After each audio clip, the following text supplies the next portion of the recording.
तो नमस्कार मित्रों, आज के वीडियो में हम लोग जानेंगे पहले विश्व युद्ध के बारे में। इसके मैं पूरे सीरीज बनाऊंगा ताकि आपको एकदम अच्छे से इस वॉर के बारे में समझा सकूं। अब पर मैं आपको आज ये बताऊंगा इस पार्ट में कि वॉर क्यों इरप्ट हुई, इसके इरप्ट होने के क्या मुख्य कारण थे। आज मैं आपको सारे कारण क्लियर कर दूंगा। वैसे इसके होने के बहुत कारण थे, हजारों कारण थे, पर मुख्य 5 कारण जिनके से वॉर इरप्ट हुई मैं आज आपको वो क्लियर कर दूंगा। और ऐसा कंटेंट मैं आपके लिए बनाता रहा वो एजुकेशनल, इसके लिए मुझे लाइक शेयर सब्सक्राइब और सपोर्ट करना ना भूलें। पर उस टाइम के यूरोप का एक मैप दिखा दिया गया है। इसके अंदर जितने मेन एम्पायर जैसे कि Germany, great Britain, Austria Hungary, ये सब दिखा दिए गए हैं। ये उस टाइम की मेन पावर्स थी। यहाँ पर येलो कलर से दिखाया गया है वो सेंट्रल पावर्स थी, और जिन जिनको मैंने ग्रीन कलर से शो करवा दिया है वो वहाँ पर एलाइड पावर्स थी। अब इसके बारे में एकदम अच्छे से मैं आपको अब आगे बताता हूँ। मैंने आपको बता दिया कि उस टाइम पे यूरोप में कई सारी पावर राइज कर रही थी। उनमें सबसे स्ट्रॉन्गेस्ट पावर, जैसा कि मैंने आपको बताया, ग्रेट ब्रिटेन थी। ग्रेट ब्रिटेन के पास बहुत स्ट्रॉन्ग मिलिट्री थी और उनका एम्पायर उस टाइम का सबसे बड़ा एम्पायर था। उस टाइम का ही नहीं, विश्व का सबसे बड़ा एम्पायर ब्रिटिश एम्पायर था, जिसने अपने पीक टाइम पर यानी कि अपने सबसे अच्छे समय पर दुनिया की 1/4 जमीन पर कब्जा कर रखा था। 1/4 of the world area was under their control. इतने बड़े एरिया था, अंग्रेज ये कहते थे कि sun never sits in the British empire, मतलब कभी भी सूरज जो है वो ब्रिटिश एम्पायर में नहीं डूबता है। क्योंकि अगर कनाडा में सूरज डूब रहा है तो इंडिया में उग रहा होगा, इंडिया में डूब रहा है तो कनाडा में उग रहा होगा। इसी वजह से बहुत सारे देश, बहुत सारे उनके कंट्रोल में थे। उनसे आज़ादी बहुत, तो मतलब बहुत बड़े देश थे, उनसे आज़ादी लेने में बहुत टाइम लगा। ब्रिटिश एम्पायर की मिलिट्री बहुत स्ट्रांग थी। अब इतने देशों का कब्जा है तो उनसे भी सेना लेते थे। उनकी आर्मी बहुत बड़ी, बहुत स्ट्रांग थी, बहुत कैपेबल थी। उनकी नेवी इतनी बड़ी थी कि वो इन सभी देशों को अच्छे से कंट्रोल कर लेते थे। उसी वजह से बाकी जो पावर धीरे धीरे राइज कर रहे थे, अपनी पावर को बढ़ा रहे थे धीरे धीरे, उनके लिए ब्रिटिश एम्पायर एक बहुत बड़ा खतरा था। अगर वो ब्रिटिशर्स को नहीं रोक पाएंगे तो यानी कि वो अपना अस्तित्व खो देंगे, क्योंकि ब्रिटिश उनसे कई गुना ताकतवर थे। इसका सबसे बड़ा एग्जाम्पल है जब जर्मनी ने बहुत सारे नेवल शिप बनाने चालू कर दिए, क्योंकि उन्हें पता था कि उन्हें ब्रिटेन से अगर जीतना हुआ किसी वॉर में तो उन्हें अच्छी नेवी की ज़रूरत है। उनकी नेवी ब्रिटिश नेवी के खिलाफ कुछ नहीं कर पाएगी। इसी वजह से उन्होंने अपनी नेवी को बहुत जल्दी जल्दी मॉडर्नाइज करना चालू करा। उन्होंने 100 शिप्स बना दिए एक दिन में। एक दिन नहीं, मतलब कुछ टाइम के अंदर उन्होंने 100 शिप्स बना, वॉरशिप, बैटल शिप बना दिए। इसे देख के ब्रिटेन ने कहा ये मेरी कॉपी कैसे कर रहा है, उसने भी शिप बनाना चालू कर दिया। दोनों में धड़ल्ले से चालू हो गई मिलिटराइजेशन। यही है पहला रीजन वॉर के शुरू होने का। वर्ल्ड वॉर के पहला रीजन मिलिटराइजेशन। देश दूसरे देश को अपनी ताकत दिखाने के लिए कि देखो मैं कितना स्ट्रॉन्ग हूँ, अपनी मिलिट्री चालू कर दिया करते थे। अपनी मिलिटराइजेशन चालू कर देते थे। ढेर सारी मिलिट्री, ढेर सारे रिक्रूट, ढेर सारी नेवी। उस टाइम पे एयरफोर्स की इतनी वैल्यू नहीं थी। उस टाइम पर जब वर्ल्ड वॉर हुई थी तब स्टार्टिंग में तो केवल प्लेन्स का इसलिए यूज करते कि वहाँ दुश्मन का बेस है, वहाँ अटैक करना है, वहाँ बेस है, वहाँ अटैक करना है। केवल वो जो मैसेज शेयर या फिर उनकी स्पाई करने के लिए, वैसे स्पाई कर नहीं पाते थे, खुले आसमान में दिख ही जाता था। और इसीलिए मेन जो लैंड आर्मी, अब पूरा टाइम तो मिलियन में सेना रखेंगे नहीं, पूरा टाइम नहीं रखते थे। जब वॉर, तब उन्हें भी छुट्टी मिलनी चाहिए। मेन जो था वो नेवी का वैल्यू जो था वो नेवी की थी। उसके लिए खूब मिलिट्री लगा रखी थी, और इसी वजह से वॉर इरप्ट हुई। जब सभी देश अपना पैसा लगाए जा रहे हैं, उस टाइम पे मिलियंस भी डॉलर बहुत हुआ करते थे, लगाए जा रहे हैं, तो उन्होंने सोचा हम ये वॉर तो नहीं हारेंगे, इतनी अच्छी मिलिट्री जो बना ली है हमने। तो इसीलिए उन्होंने वॉर में कूदने से पहले एक भी बार नहीं सोचा कि इसके कॉन्सिक्वेंसेस क्या होंगे, और उसमें कूद गए। कॉन्सिक्वेंसेस मतलब परिणाम क्या होंगे। और अब हम लोग बढ़ते हैं दूसरे रीजन की ओर, इंपीरियलिज्म। इंपीरियलिज्म क्या है? इंपीरियलिज्म जैसे कि मान लीजिए आपका देश है, आपका देश जैसे भारत। अब आप भारत के राजा हैं, और आप भारत के राजा हैं, आपके पास अपने फुल रिसोर्स रखे हुए हैं, आप उनका अच्छे से यूज भी कर रहे हैं, लेकिन अब आपको धीरे धीरे और रिसोर्स चाहिए, आपका लालच बढ़ रहा है, आपको अपनी पावर को और बढ़ाना है अपने एरिया की मदद से। अपनी आर्मी को शो करना है बैटल में, देखो मेरी आर्मी ने उसको कितनी आसानी से हरा दिया, देखो मेरी आर्मी को कितनी आसानी से हरा दिया। ये लोग तुम्हें सामने चिंदी है, या कुछ करना है तो आप उसे इन्वेड करते हो। अपनी मतलब बड़ा एम्पायर जो है छोटे एम्पायर्स को डोमिनेट करता है, ये इंपीरियलिज्म है। छोटे लोगों पे कब्जा करो उनके रिसोर्सेज के लिए, उनसे लड़ो, उन्हें हराओ, यही इंपीरियलिज्म है। और ये बहुत महत्वपूर्ण भूमिका निभाई थी इसने इस वर्ल्ड वॉर के स्टार्टिंग के लिए। जैसा कि आप समझ रहे हैं, इंपीरियलिज्म चालू कैसे हुआ। अब ब्रिटिशर्स एरिया कब्जाए जा रहे हैं, कब्जाए जा रहे हैं, उन्हें देख के फ्रेंच भी कब्जाए जा रहे हैं, कब्जाए जा रहे हैं। अब जर्मनी ने भी देखा, जर्मनी ने भी कॉलोनाइजेशन चालू करा, इटली ने भी कॉलोनाइजेशन चालू करा, ऑस्ट्रिया हंगरी ने भी मांग रखी थी बट उनकी मांग को पूरा नहीं किया। रशिया ने भी कॉलोनाइजेशन चालू रखा, रशिया कॉलोनाइजेशन कर रहे थे लेकिन उनका फेल हो गया। आखिरी में जो उनका एक कॉलोनी थी वो थी नॉर्थ अमेरिका में, अलास्का।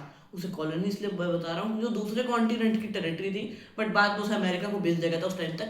ये सभी देश टेरिटरी बढ़ाना चाहते थे। जैसे रशिया ने मंचूरिया को एक बार इन्वेड कर दिया था, और इसी सब के चक्कर में हर देश एक दूसरे से लड़ाई में। और जब इंपीरियलिज्म का अब जैसे दो ताकतवर बराबर के लोग, अब दोनों ताकत बढ़ाए जा रहे हैं, तो दोनों में कहीं ना कहीं टकरार होगी, किसी ना किसी पॉइंट पे आकर उनकी सेना मिलेगी, या उनकी कोई ऐसी जगह होगी इसने ये कैसे कर दिया तो मुझे करना था, वहाँ टेंशन बढ़ेगी, यानी कि उनके बीच में जो मुसीबतें होंगी बढ़ने लगेंगी, और इसी वजह से वॉर इरप्ट हो सकती है।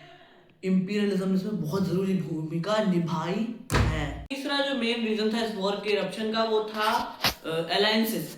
हर देश ने अपने अपने अलायंसेस बना रखे। जैसे आपने कहानी सुनी होगी, एक बूढ़ा आदमी ने बताई थी कि एक लाठी लो उसको तोड़ो तुरंत टूट जाएगी, 10 लाठी ले लो उसको तोड़ो वो नहीं टूटेगी इतनी आसानी से।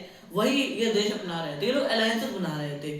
जैसे कि ट्राइपैक्ट हो गया, अलायंस हो गया, और ट्रिपल इंटेट हो गया। मतलब हर देश एक दूसरे का अलायंस बनाता है कि अगर एक ने मुझसे पंगा लिया तो तुम दोनों मिलकर उसकी घटिया खड़ी करना। जैसे इनमें मेन अलायंस जिनके चलते वॉर इरप्ट हुई वो था रशिया, फ्रांस और ब्रिटेन, तीनों का एक अलायंस था। और एक अलायंस जो बना हुआ था वो था इटली और ऑस्ट्रिया और जर्मनी। इन तीनों में डिफेंस पैक्ट था, और इन तीनों में ट्रिपल इंटेट, मतलब तीनों एक दूसरे की मदद करेंगे वॉर में कुल मिलाकर। डिफेंस पैक्ट जर्मनी और ऑस्ट्रिया में था कि अगर कोई वॉर लेता जर्मनी और ऑस्ट्रिया से तो बाकी उसकी हेल्प करेंगे डिफेंस के लिए। ये डिफेंस वर्ड बहुत जरूरी है क्योंकि बाद में इसी ने गेम बदल दिया, और इसी वजह से वॉर इरप्ट हुई। जैसे अब इसका एग्जांपल, एक देश ने इससे वॉर ली, उसका दोस्त उसमें कूदा, उसके दोस्त को देख के दूसरे का दोस्त कूदा, दूसरे के दोस्त को देख के दूसरा कूदा, ऐसे कर करके इतने सारे देश आ गए, इतने सारे देश आ गए कि ये वॉर ने एक वर्ल्ड वॉर का रूप ले लिया। अगर ये अलायंसेस ना होते तो शायद कभी इतनी ज्यादा मैसिव स्केल पे वॉर इरप्ट होती ही नहीं। ये अलायंसेस बहुत ही महत्वपूर्ण भूमिका निभाते हैं इस वॉर के इरप्शन के लिए। यहाँ पर आप साफ साफ इमेज देख सकते हैं उस टाइम के अलायंसेस की, जिसमें सबसे पहले ट्रिपल अलायंस जिसमें जर्मनी, ऑस्ट्रिया, हंगरी और इटली आते थे, और ट्रिपल एंटुएट जिसके अंदर रशिया, फ्रांस और ग्रेट ब्रिटेन आया करते थे। इन्हीं तीनों अलायंस के चलते वॉर इरप्ट हुई थी। चौथे पॉइंट पर बढ़ते लोग था नेशनलिज्म। नेशनलिज्म मतलब अपने देश के प्रति एक स्ट्रॉन्ग भावना। अब देखिए जैसे एक बड़ा एम्पायर तो बड़ा कैसे बना, दूसरे देशों पे कब्जा करके। अब दूसरे देशों पे कब्जा करेगा तो दूसरे देश के लोगों को तो पसंद नहीं आएगा। और इसका महत्वपूर्ण एग्जांपल है वो है ऑस्ट्रिया हंगरी में जैसे कब्जाए हुए देश बॉस्निया, हेर्ज़ोगिना, ये सब लोग इंडिपेंडेंस चाहते थे और सर्बिया के साथ जुड़ना चाहते थे। सर्बिया उस टाइप का एक देश था और अभी भी है, उसके साथ जुड़ना चाहते थे, बट ऑस्ट्रिया हंगरी ने जुड़ने नहीं दिया था। इसलिए वहाँ के लोगों में एक क्रांति भर गई थी कि हम इनसे बदला लें। यहाँ पे आप क्लियरली वो एरिया देख सकते हो जिसे ऑस्ट्रो हंगेरियन एम्पायर ने ऑक्यूपाई कर रखा था। उनमें से क्रोएशिया का एरिया था, जिसे आप लास्ट की ओर देखेंगे, जो कि लाइट पर्पल और ब्लूइश कलर में है। जो एरिया हाईलाइट हुआ है वही एरिया क्रोएशिया का था, और वही लोग उनसे इंडिपेंडेंस भी चाहते थे। इसी वजह से क्रोएशियन लोग जो थे वो सर्बिया में जुड़ना चाहते थे और सर्बिया के साथ मिलके इनसे लड़ना भी चाहते थे। बदला कैसे? ये तो चौथा पॉइंट नेशनलिज्म है, इसी ने पांचवें पॉइंट को जन्म दिया। अगर चौथा पॉइंट ना होता तो पांचवा पॉइंट भी ना होता। अब इस चौथे पॉइंट से कैसे पांचवा पॉइंट जन्मा, चलिए बढ़ते हैं पांचवें पॉइंट की ओर, जो कि था assassination of arc do Ferdinand, Franz Ferdinand. अब ये कौन थे? ये ऑस्ट्रिया हंगरी के प्रिंस थे, जो कि अब जैसे उनको बदला लेना था, समझिए सीधा उनको बदला लेना था, पर उनके पास कोई मौका नहीं था। पर तभी उनको मिला एक गोल्डन चांस। उन्हें पता चला ऑस्ट्रिया हंगरी के Prince arc do Franz Ferdinand उनके यहाँ पर एक घूमने, वहाँ पे मतलब मिलने, जैसे नहीं होता जैसे किसी अपने देश के लोगों को विजिट करने जाते हैं वैसे जा रहे थे। उन्हें मिल गया गोल्डन चांस मारने का। वहाँ पर एक गैंग थी जो उन्हें मार करती थी, ग्रुप, एक संगठन, सर्बिया संगठन ब्लैक हैंड। उन्हीं के एक आदमी ने उन्हें असैसिनेट करने का प्लान करा था। एक अब जब पहली बार जाए तब उनके ऊपर बॉम्ब फेंका गया, लेकिन वो बॉम्ब उनकी गाड़ी से टकरा कर उनके पीछे वाली गाड़ी के नीचे चला गया, और वो गाड़ी एक्सप्लोड हुई और आसपास धमाका हुआ, पर वो बच गए और उस आदमी को भी पकड़ लिया गया जिसने करा था। उसके बाद वो वहाँ पे रुके, उन्होंने आपत्ति जताई कि हम लोग आपसे मिलने आए हैं और आप हमारे साथ ऐसे कर रहे हैं, हमारे ऊपर बम फेंक रहे हैं। पर उसके बाद आज फ्रांस फर्डिनेंड एक अच्छे आदमी थे। उन्होंने देखा कि उनके लोग जो इंजर्ड हो गए हैं वो धमाके से, वो तो बच गए, और जो इंजर्ड हो गए हैं उनसे मिलने वो हॉस्पिटल जाए और उनका हालचाल देखें, इसलिए वो हॉस्पिटल की ओर निकल पड़े। और रास्ते में जब वो जा रहा था उनके ड्राइवर ने गलती से गली में अपनी गाड़ी को घुमा दिया। जब उसने देखा गलत गली है तो उसने गाड़ी को रोका और वो से यू टर्न देने लगा। पर किस्मत का खेल देखिए, एक सर्बीय क्रांतिकारी ब्लैक हैंड ग्रुप का एक मेंबर वहीं उसी गली में था और उसके पास एक पिस्टल थी। उसने अपनी गन से 2 गोलियां चलाई जो कि आर्क टू फ्रांस फर्डिनेंड की बीवी और उसके लगी, और आर्क टू फ्रांस फर्डिनेंड और उसकी बीवी दोनों चल बसे। इसके बाद उसे पकड़ लिया गया, बट इसी की वजह से मेन तरीके से वॉर इरप्शन चालू हो गया। ऑस्ट्रिया हंगरी के लोग एकदम भड़क गए, उन्होंने तुरंत सर्बिया को एक अल्टीमेटम भेज दिया और ये बात मानो, ये सब बातें, या फिर हम तुमसे वॉर लेंगे। और वो अल्टीमेटम एकदम इम्पॉसिबल था, यानी कि एक तरीके से वो अपनी आज़ादी खो देंगे अगर उन्होंने उस अल्टीमेटम को मान लिया।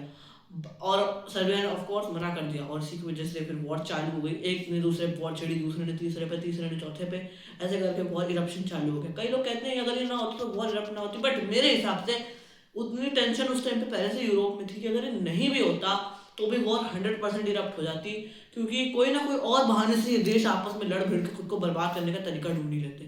तो आज के वीडियो के लिए केवल इतना ही। आप मुझे लाइक शेयर सब्सक्राइब करना बिल्कुल ना भूलें। अगले वीडियो में हम लोग जानेंगे कि जर्मनी ने कौन सा प्लान बनाया था इन्वेड करने के लिए यूरोप को और कैसे बिना हारे जीतेंगे। तब तक के लिए बाय बाय।